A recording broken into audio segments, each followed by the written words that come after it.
안녕하세요. 반갑습니다. 박승현 목사입니다. 오늘 시편 라디오 시편 7편입니다. 시편 라디오가 벌써 7편에 이르렀는데 여러분들 잘 따라오고 계시죠? 시편 라디오가 여러분들에게 부담과 숙제를 내주는 곳이 되지 않기를 바라겠습니다. 즐겁고 편한 마음으로 들었으면 좋겠고요. 또 특별히 비대면으로 만나지 못하는 강남교회 3.1전 가족 모두 다 이 공간을 통하여서 또 영적인 갈증이 해갈되고 또 서로 만나지 못하지만 은혜 공동체로 자라갈 수 있는 그런 시간 되었으면 좋겠습니다. 더욱더 응원해 주시고요. 그래서 오늘은 조금 바꿔서 또 시편 라디오를 1부와 2부로 나눠서 진행하도록 하겠습니다. 이미 그런 식으로 진행하고 있었지만 1부에서는 은혜 나눔, 여러분들이 보내주신 은혜 나눔을 같이 소개해 드리고요. 또 지금 하고 있는 성령 안에서 힘내세요. 그 캠페인을 1부에 그리고 2부에는 시편 묵상을 하도록 하겠습니다. 여러분들 많은 기도와 또 응원해 주셔서 이 시편 라디오가 이 비대면의 시간 동안 여러분들에게 기쁨 될 수 있도록 기도 부탁드리겠습니다. 자, 그러면 오늘 은혜 나눔은요, 여러분들이 보내주신 몇 가지를 제가 읽어드리겠습니다. 첫째는 다윗의 고난을 이기는 방법을 배웁니다. 다윗처럼 적은 없지만 항상 나 자신과 싸우고 있습니다. 다윗과 같이 하나님께 아뢰고 구하고 있습니다. 이렇게 나눠주셨고요. 두 번째는 시인의 기도 내용은 공감하지만 우리는 이렇게 구구절절히 하나님께 왜 기도하지 못하는 걸까요? 계속 시편을 따라 소리내어 부르짖어 봅니다. 이렇게 나눠주셨습니다. 또 하나 소개할 거는 우리가 그 유튜브 올린 링크에 댓글을 늘 달아주시는 분이신데요. 재팬 프로 아이디를 쓰신 분인데 힘내겠습니다. 이렇게 올려주시기도 하셨고요. 또 한 번은 새롭게 출발하는 딸에게 주시는 말씀 같아 눈물이 나네요. 하나님은 실수하지 않으신다네. 오랜만에 듣는데 너무 좋아요. 내일도 새로운 말씀 기대하며 기도하겠습니다. 이렇게 나눠주셨습니다. 이 아이디 보고 일본에서도 듣나라는 잠깐 생각을 했었는데 노량진에 거주하신다고 확인이 됐습니다. 자, 이렇게 은혜 나눠주셨고요. 자, 오늘 시편 라디오 성령 안에서 힘내세요 캠페인 또 들으시고 은혜 받으셨으면 좋겠습니다. 우리 사랑하는 3.1전 가족 모두 다 성령 안에서 힘내세요.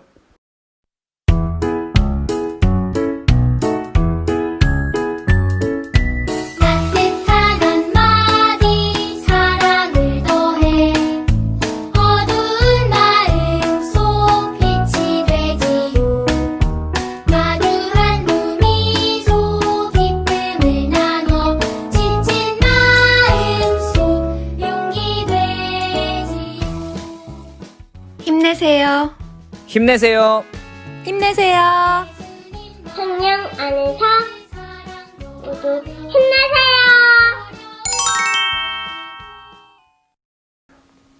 평안하십니까? 저는 미랄부를 섬기고 있는 김용달 집사라고 합니다. 되게 장애인들 사실 외로움을 해소하려고 오는 게 한 8, 90% 이상이거든요. 돌아다니는 신방 다닐 때마다 너무 마음이 좀 아파요. 계속 그냥 이렇게 잠깐 얼굴이라도 보더라도 가서 그냥 차 한잔 마시고 오고 그냥 얼굴 한번 이렇게 보고 오더라도 얼굴을 봐야 조금 안심이 좀 들고 하니까 그렇게 하려고 그러죠. 아니 이제 백창현이나 다른 애들이 주일 전에 미리 전화해주고 올 수 있냐 안 오냐 우리 나 지금 예배드리고 있는데 어떻게 하냐 막 이런 거 물어보는 것만으로도 제가 사실은 행복하거든요.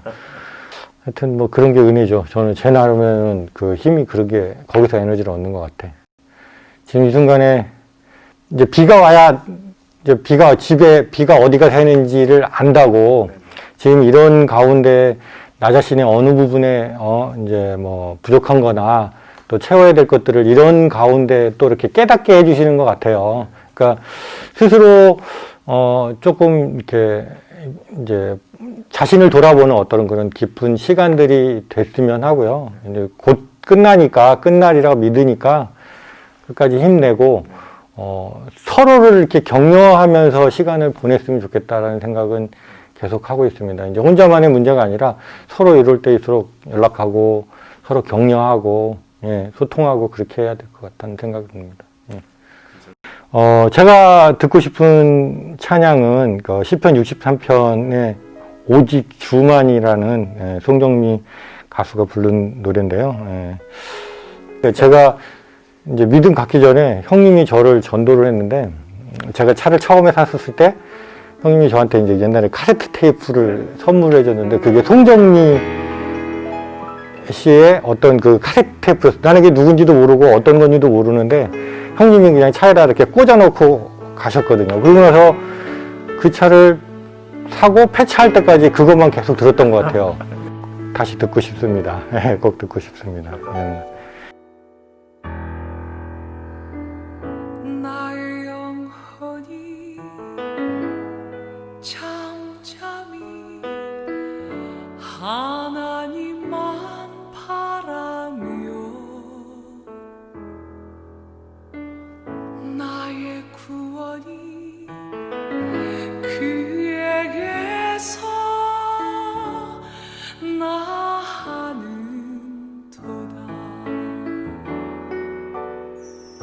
나의 영혼아 잠잠히 하나님만 바라라. 나의 소망이 저의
자, 우리 이제 시편 7편의 말씀을 우리가 묵상해 보도록 하겠습니다. 먼저 묵상 도움 될 만한 네 가지를 한번 살펴보면은요. 첫 번째는 분류인데요. 애가입니다. 시편 6편, 5편, 4편과 같이 개인의 고통을 슬픈 마음에 하나님께 요청하는, 구원을 요청하는 그러한 내용으로 애가이고요. 두 번째는 시가요원이라는 단어인데요. 표제어 있는 단어 중에 시가요원이라는 단어가 보일 겁니다. 음악에 관련된 단어가 자료가 너무 부족해서 연구가 되어지지 못하고 있습니다. 그래서 이 시가요원이라는 단어의 의미도 정확하게 알 수 없다라는 것이고요. 5절 끝에 보면 셀라라는 단어 보이시죠? 우리가 셀라는 잘 아는데 어떤 의미입니까? 이 시편 7편이 예배에서 음악적인 요소로 사용되었다라는 흔적이 바로 셀라이죠. 마지막으로 구조인데요. 여러 가지 구조로 나눌 수 있습니다. 1절부터 10절, 11절부터 17절 이렇게 두 구조로 나눌 수도 있는데 우리가 의미를 조금 더 자세히 보기 위해서 5개로 나눠 보겠습니다. 1, 2절 하나, 3, 4, 5절 하나, 6절부터 10절 하나, 11절부터 16절 하나, 그리고 17절 하나 이렇게 5개로 나눠서 오늘의 말씀을 우리가 살펴보도록 하겠습니다. 자, 이제 한 절씩 한 절씩 우리가 살펴보도록 하겠습니다. 먼저 표제어인데요. 표제어를 보면 이 시의 역사적인 배경을 우리가 유추할 수 있는 흔적이 있습니다. 베냐민인 구시의 말에 따라 이런 표현이 있는데요. 그 말의 의미는 베냐민 지파에 속한 구시라는 사람의 고발에 의해 다윗이 지은 시라는 의미가 됩니다. 여기 구시라는 사람은 성경에 등장하지 않기 때문에 학자들의 몇 가지 견해에 의하면 구시라는 단어가 검정 이런 의미를 담고 있어서 아프리카 사람이다 이런 말도 있고요. 또 한 가지는 사울이다. 탈구미란 책에서는 사울이다라고 주장하는데 그것이 사울이 겉은 경건하고 헌칠했지만 내면은 검었다. 그런 의미로 이제 사울이라고 주장하기도 합니다. 그렇지만 분명하게 아는 것은 베냐민 지파 사람이라는 것이죠. 사울이 속한 이 베냐민 지파가 다윗을 지독히도 싫어했기 때문에 사무엘상 24장, 25장, 26장 그리고 사무엘하 16장에 보면 그러한 기록이 있는데요. 그러한 이유로 다윗을 고발하는 그러한 이유 때문에 다윗이 고통 속에서 지은 시 이렇게 이해하면 좋을 것 같습니다. 이제 연별로 우리가 살펴볼 건데요. 1년에 보면 1절과 2절입니다. 여러분들이 이제 애가에 대해서 특히 1년에 대해서는 정확하게 알고 계실 것 같은데요. 애가는 공통되게 1년에서 등장하는 내용이 있습니다. 그것은 고통을 절규하는 시인과 그리고 구원을 요청한 하나님께 대한 구원 요청이 반드시 1년에 등장하죠. 이 시에서도 그렇습니다. 1년에 보면 1절에 보면 여호와 내 하나님이여 내가 주께 피하오니 나를 쫓아오는 모든 자들에게서 나를 구원하여 내소서 구원해 주십시오. 그리고 2절에 보면 건져낼 자가 없으면 그들이 사자같이 나를 찢고 뜯을까 하나이다. 나를 죽일 것입니다. 이렇게 절규하고 있습니다. 2연에 보면 이제 자기의 무죄를 선포하고 있는데요. 1년에는 자기의 절규와 구원 요청이라면 구원 요청의 근거가 되는 무죄가 2연에 등장하고 있습니다. 3절, 4절에 보면 그 네 가지 조건문, 만약 내가 뭐뭐 하였다라면 이런 조건문이 등장하는데요. 그 조건문이 그 대적들이 시인을 괴롭히는 그러한 내용이 될 것입니다. 하나씩 살펴보면 이렇게 되어 있는데요. 여호와 내 하나님이여 내가 이런 일을 행하였거나 그 대적자들이 고발한 그러한 일을 행하였거나 내 손에 죄악이 있거나 이 손이라는 것은 폭력을 의미하는 단어인데요. 내가 폭력을 써서 그들에게 악을 끼쳤거나 그리고 화친한 자를 악으로 갚았거나 겉으로는 화친한 앞에서는 친교한다라고 했지만 뒤에서는 속이고 공격하여서 악으로 갚았거나 이런 의미가 될 것이고요. 마지막으로 내 대적에게서 까닭 없이 빼앗았거든 아무런 이유 없이 강탈하여서 손해를 입혔거든 이 네 가지의 지금 고발로 고통을 받고 있을 건데요. 그러지 않았다라는 것이죠. 그게 5절에 등장하는데요. 원수가 나의 영혼을 쫓아잡아 내 생명을 땅에 짓밟게 하고 내 영광을 먼지 속에 살게 하소서 이렇게 굉장히 잔혹한 말을 하게 됩니다. 즉 내가 3절과 4절처럼 그런 악을 행하였다면 내 영혼이 고통받는 일을 당해도 좋습니다라는 것이죠. 반대로 나는 그런 일을 행한 적이 없기 때문에 그런 일을 당할 필요 없다라는 것이죠. 2년에서 그렇게 말한 다음에 3년에서는 이제 하나님께 심판을 요청합니다. 공의로운 하나님께서 오셔서 무죄한 나를 구원하시고 대적들을 심판하여 주시옵소서라는 게 3년에 등장합니다. 먼저 6절에 보면요. 하나님께 명령을 하고 있는데요. 기원형 명령인데요. 일어나십시오. 하나님 여호와의 진노로 일어나사 이렇게 말하고 있어서 정말 이 고통 가운데 있는 나를 구원하기 위해서 일어나 주십시오 라는 명령을 하고 있고요. 내 대적들의 노를 막으시며 2절에 보면 사자들이 자기를 죽일 것 같이 이렇게 대적의 노를 표현하고 있는데 그걸 막아 주십시오 라고 말하고 있고요.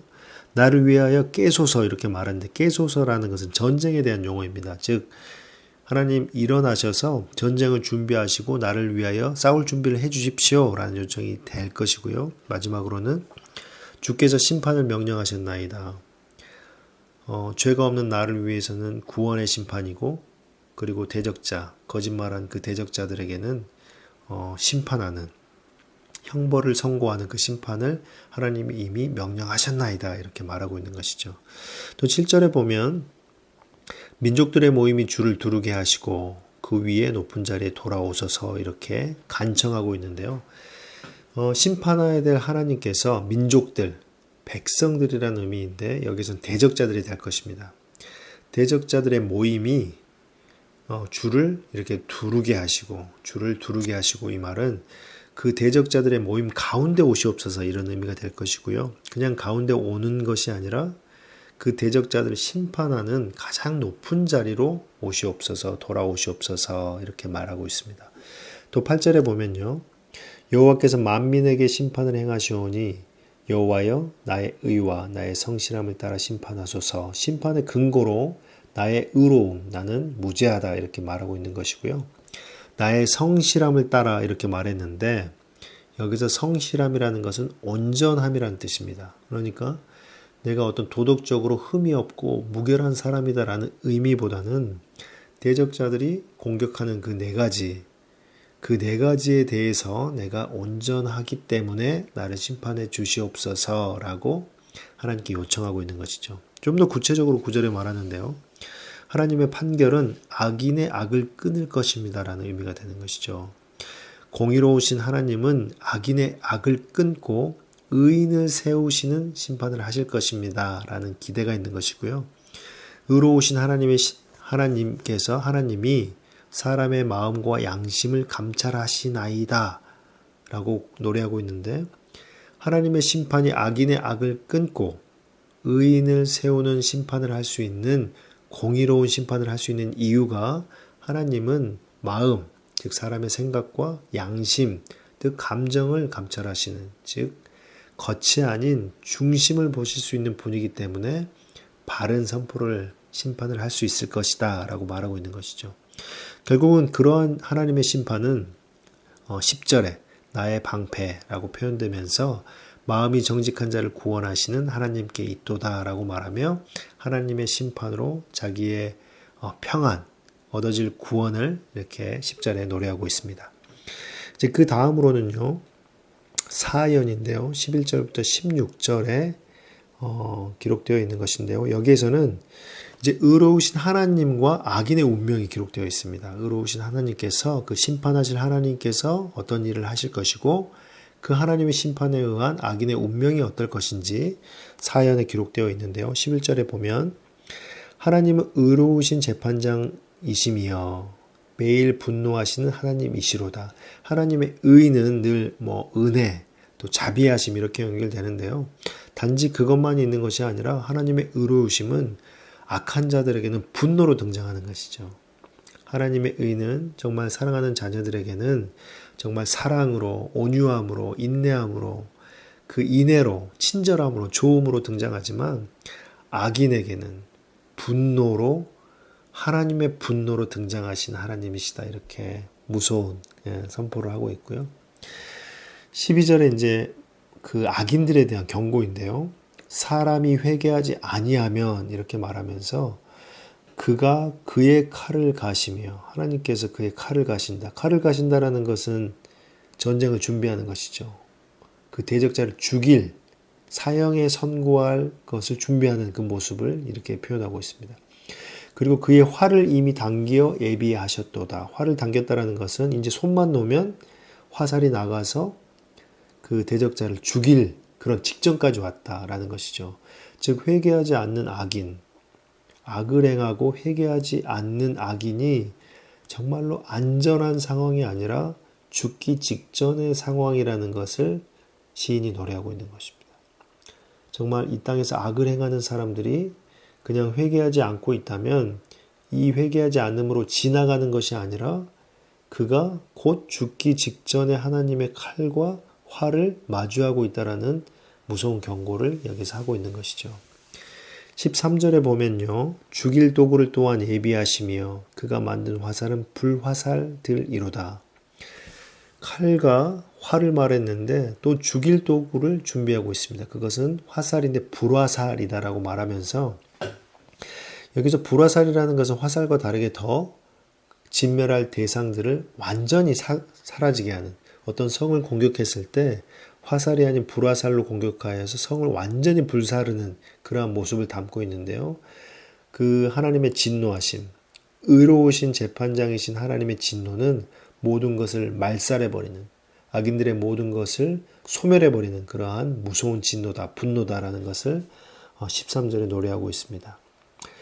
14절, 15절, 16절은 그러한 하나님의 분노하심 앞에 있는 악인들, 여전히 회개하지 않고 있는 악인들의 모습을 묘사하고 있는데요.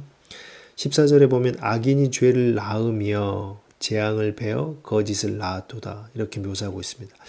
여기서 악인은 죄악을 낳았습니다. 그렇죠? 굉장히 혐오스러운 표현인데요. 악인은 남성형을 쓰고 있습니다. 그러면서 그가 아이를 놓은 것이죠. 죄악이라는 아이를 낳았는데 그것은 재앙을 잉태하여서 거짓말을 낳은 것과 같은 것이다 라고 말하고 있는 것입니다. 악인은 출산하여서 생산하에 기쁨이 있어야 되는데 그것이 바로 거짓이라는 것이죠. 그 15절에 보면 또 그가 웅덩이를 파 만들며 제가 만든 함정에 빠졌도다. 악인이 죄악을 낳은 것처럼 재앙을 베어서 거짓을 낳아서 자기들의 뜻대로 될 것이라고 생각했지만 15절에 표현한 것처럼 그 웅덩이를 파 만들었지만 결국 그 함정에 누가 빠집니까? 누가 빠지죠? 네, 악인 그 사람 자체가 빠진다는 것을 시인이 노래하고 있습니다. 16절에 보면요. 그의 재앙은 자기 머리로 돌아가고 그의 포악은 자기 정수리에 내리리로다 이렇게 노래하고 있는데요.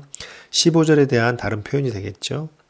정말 그 재앙을 의로운 사람을 공격하려고 했던 그러한 대적자들의 모습이죠.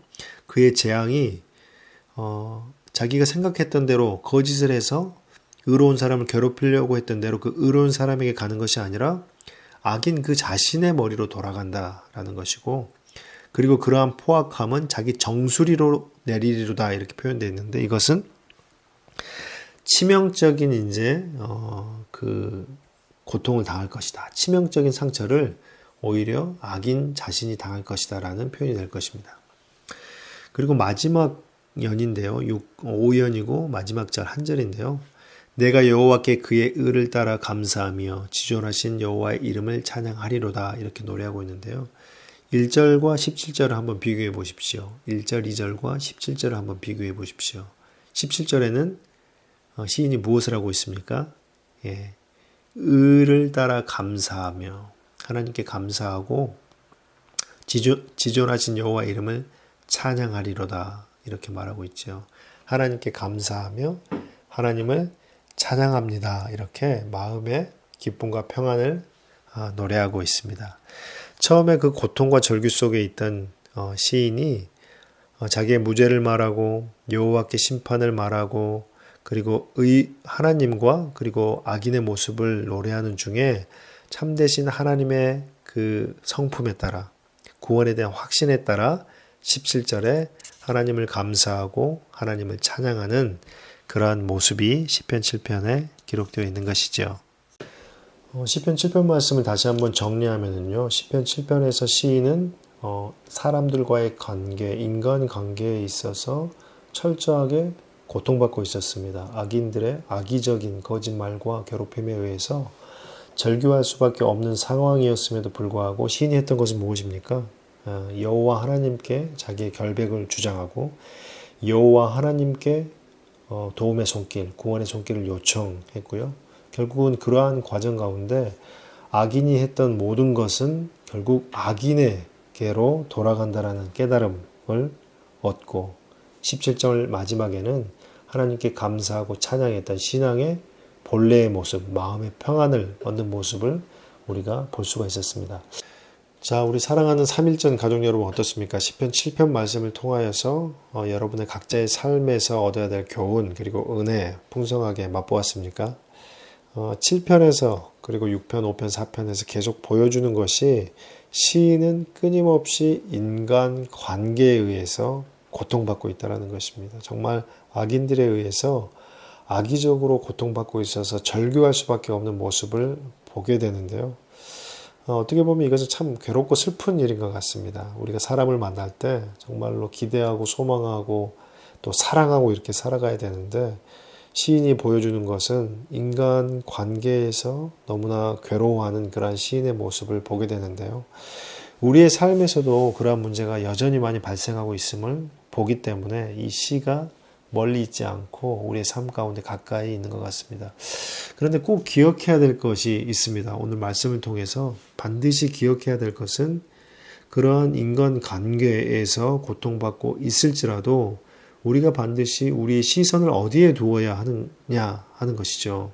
시인은 그러한 절규를 하고 했었지만 구원의 손길을 하나님께 여호와 하나님께 구하고 하나님께 심판을 구하고 하는 중에 하나님이 누구신가, 악에 대한 처벌은 어떻게 하신가라는 것을 깨달아 알게 되므로 결국 시의 맨 마지막에는 항상 하나님께 감사하고 하나님을 찬양하는 모습을 보았다라는 것입니다. 우리의 삶 가운데 그런 고통과 어려움이 있을지라도 우리는 그 현실, 그 자체의 모든 것을 빼앗기고 내 마음을 잃어버리는 것이 아니라 그럴 때마다 더더욱 하나님께 집중하고 하나님의 말씀에 사모하는 은혜로 바라보면서 하나님께서 보여주신 지혜, 하나님께서 선한 자와 악한 자를 어떻게 대하신다라는 것에 대한 지혜를 얻고 나의 부족함이 있다면 나는 회개하고 내가 베풀어야 될 사랑의 손길이 있다면 손을 내밀면서 하나님께서 온전한 하나님의 사람으로 다시 세워줌으로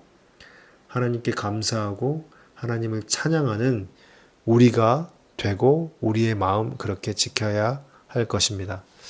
사랑하는 3.1전 가족 모두 다 그러한 풍성한 은혜 누리기를 바라고요. 여러분의 힘든 상황에 있다면 함께 응원하고 기도하겠습니다. 여러분의 마음을 악인에게 빼앗기지 마시고 오직 하나님만을 바라보며 더욱 순결한 신부로 마지막 때를 기다리는 귀한 3.1전 가족 되시기를 바라겠습니다. 자, 또 마쳤는데요. 다음에는 시편 8편으로 찾아뵙겠습니다. 감사합니다. 사랑합니다.